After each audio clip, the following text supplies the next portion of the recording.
Selamat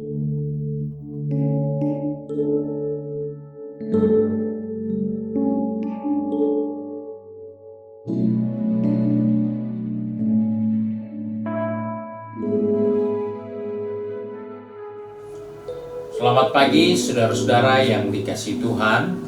Kita jumpa lagi dalam renungan pagi GPD Bethesda Makassar. Hari ini saya akan baca dari buku Mazmur pasal 16 ayat 2. Mazmur 16 ayat 2 berkata sebagai berikut. Aku berkata kepada Tuhan, Engkaulah Tuhanku. Tidak ada yang baik bagiku selain Engkau. Ini suatu ungkapan yang luar biasa dalam dari seorang pemazmur untuk menyatakan bagaimana Tuhan itu adalah sesuatu yang begitu dekat dengan kehidupannya. Daud menceritakan hal ini. Aduh, ini binatang ini masuk ganggu. Lanjut lagi ulang. Puji Tuhan, selamat pagi saudara yang dikasihi Tuhan. Kita jumpa lagi dalam renungan pagi GPD Bethesda Makassar. Pagi ini saya akan baca dari buku Mazmur pasal 16 ayat yang kedua. Firman Tuhan berkata sebagai berikut. Aku berkata kepada Tuhan, Engkaulah Tuhanku, tidak ada yang baik bagiku selain Engkau. Ini adalah satu ungkapan dari Daud kepada Tuhan, dan ini maknanya dalam sekali karena Daud berani berkata kepada Tuhan bahwa Engkaulah Tuhanku, tidak ada yang baik bagiku selain Engkau. Di dunia ini ada banyak kebaikan yang kita bisa terima dan kita sudah terima. Paling pertama kita dapat kebaikan dari orang tua kita, dalam hal ini ibu kita. Kemudian dari saudara-saudara kita, kemudian dari teman-teman kita. Banyak hal-hal baik yang kita bisa dapat. Sahabat kita ada yang berbuat baik untuk kita. Namun Daud punya sahabat yang dekat, yaitu Yonatan. Namun Daud yang sama juga harus mengungkapkan sesuatu yang penting kepada Tuhan, bahwa Tuhan adalah Tuhanku. Tidak ada yang baik bagiku selain Engkau. Dia punya sahabat yang baik, tetapi dia harus akui Tuhan jauh lebih baik. Sebab itu dia sangat butuh Tuhan dalam kehidupannya. Nah, di sini kita menemukan bahwa Daud berkata tentang bagaimana jiwanya mengakui tentang Tuhan. Ini bahasa jiwa, ini bahasa kalbu dari dasar hati Daud kepada Tuhan, bahwa dia mengakui Tuhan adalah Tuhannya dan tidak ada yang baik, tidak ada yang dapat digantungkan hidup ini kepada yang lain selain kepada Tuhan. Tidak ada yang bisa kita gadaikan hidup kita. Di dunia ini kita bisa punya dokter keluarga, dokter pribadi, yang seringkali karena begitu percayanya sampai kita gadaikan hidup kita sama dokter. Pokoknya dokter bilang apa kita ikut. Karena kita sudah begitu terikat, kita sudah begitu percaya, kita sudah begitu yakin dengan dia. Padahal dia boleh memberikan resep yang baik, tidak salah, dan tentunya ada hasil yang baik, tetapi dia tidak akan pernah bisa bertahan untuk selama-lamanya. Dia juga manusia yang satu saat waktu hidupnya juga akan habis, dan dia juga tidak akan ada lagi bersama kita. Firman Tuhan katakan, Daud katakan, jiwaku mengakui bahwa Tuhan adalah Tuhanku, dan tidak ada yang lain yang dapat aku gantungkan harapanku, yang akan dapat aku gantungkan keyakinanku selain Engkau. Tidak ada yang baik bagiku selain Engkau. Ini adalah kepercayaan yang luar biasa yang diungkapkan Daud, bahwa dia berkata, dia telah mengakui Tuhan adalah memiliki hak untuk memerintah dalam hidupnya. Kita punya perintah untuk tubuh kita. Kita punya keinginan untuk tubuh kita.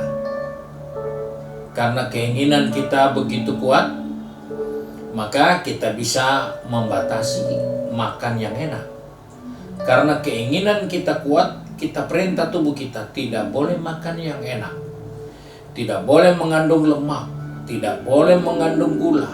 Karena kita punya keinginan tubuh ini kuat, sehat, atletis, dan lain sebagainya. Tidak salah. Tapi itulah gambaran dari keinginan. Ada orang yang tidak punya keinginan untuk mengendalikan tubuhnya, untuk mengatur tubuhnya, dia buat sesuka-sukanya. Nanti ketika dia sudah terjebak dengan sakit, dia sudah terjebak dengan cara hidup yang salah, baru dia sadar, baru dia mulai mengendalikan keinginan-keinginan terhadap tubuhnya. Nah, Daud berkata, "Engkaulah Tuhan, tidak ada yang lain selain Engkau." Daud mengatakan bahwa tubuhnya ini adalah hak dan miliknya Tuhan. Tuhan bebas buat apa dengan tubuhnya. Itu sesuatu yang luar biasa, yang juga telah disikapi oleh Rasul Paulus, karena Rasul Paulus katakan, pada tubuhku ini ada tanda-tanda bahwa saya ini milik Tuhan. Tanda-tanda itu membuktikan saya milik Kristus pada tubuhnya. Dicambuk beberapa kali, dianiaya beberapa kali, dan itu meninggalkan bekas pada tubuhnya. Dan bekas-bekas itulah dia beritahukan kepada umat Tuhan, inilah tanda aku milik Kristus. Nah, ketika Daud berkata, tubuhku ini milik Tuhan, tubuhku ini di bawah kendali Tuhan, tubuh ini di bawah pengawasan Tuhan, maka jika dia mengalami sesuatu yang tidak nyaman, maka itu tanda tubuhnya milik Tuhan. Sama seperti Rasul Paulus, ketika dia mengalami banyak masalah yang menyakitkan, yang membuat dia harus dianiaya, dia harus mengalami sakit, bukan karena kesalahannya, tapi karena memberitakan Injil. Dia dipenjara, dia dicambuk. Dia tidak merasa menyesal dengan hal itu, tapi dia bangga bahwa apa yang dia alami itu tanda, itu bukti bahwa dia milik Kristus. Ini juga yang diungkapkan oleh Daud, bahwa tubuhku ini ada dalam kendali Tuhan, ada di dalam hak Tuhan. Dan itu adalah hal yang diungkapkan oleh Daud, bahwa tidak ada lagi yang dia bisa andalkan selain Tuhan. Tubuh ini diserahkan kepada Tuhan. Buku Roma pun katakan, serahkanlah seluruh kehidupan kita. Tubuh ini jadi korban yang kudus dan berkenan kepada Allah. Tubuh ini ada dalam kendali Tuhan. Tubuh ini ada dalam kehendak Tuhan. Dan biarlah itu yang kita lakukan, itu yang kita luaskan untuk memberi kebebasan buat Tuhan, mengatur, mengendalikan tubuh kita dengan segala macam keinginannya. Kalau kita dipakai, kalau kita dipanggil, kalau kita dipilih, itu kehendaknya. Karena kita sudah serahkan tubuh kita dalam kendali Tuhan. Dia pakai kita jadi hamba Tuhan, puji Tuhan. Dia pakai kita untuk jadi alat yang membantu pekerjaan Tuhan dalam bidang pendanaan, dalam bidang pemikiran untuk ide dan masukan, pandangan yang baik. Silakan. Karena itu gambaran dari tubuh ini adalah dalam kendali Tuhan. Sebab itu, mari Baik kita pergi bekerja, berbisnis, kuliah, ataupun sibuk dengan kegiatan kita setiap hari, ingatkan tubuh ini harus ada di dalam kendali Tuhan. Karena tidak ada yang dapat kita andalkan selain Tuhan. Tuhan memberkati kita, mari kita satu dalam doa. Kembali kami datang kepada Bapa di surga dengan mengucap syukur karena janji firman-Mu mengingatkan kepada kami bahwa seluruh kehidupan ini kami perlu serahkan kepada Tuhan. Karena ketika kami serahkan kepadamu, kami tidak dirugikan. Kami menyerahkan seluruh kehidupan ini, roh, jiwa, tubuh kami ke dalam kendali Tuhan. Karena kami percaya Engkaulah gembala kami yang baik. Engkau menyediakan makanan bagi kami. Engkau memberi istirahat bagi kami. Engkau memberi minuman bagi kami. Engkau memberi perlindungan bagi kami. Sebab itu kami bersyukur firman Tuhan sudah mengingatkan kepada kami. Hanyalah Tuhan andalan kami. Hanya Tuhanlah yang kami harapkan dalam kehidupan kami. Sebab itu pegang tangan kami, atur langkah kaki kami. Supaya dimanapun kami berada, kami tetap mengingatkan jiwa kami bahwa Tuhan adalah Tuhan kami. Dialah sumber dari segala-galanya dengan kehidupan kami.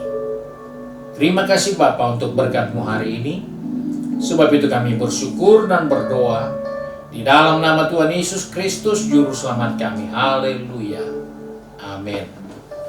Puji Tuhan, selamat pagi. Tuhan Yesus memberkati kita semua.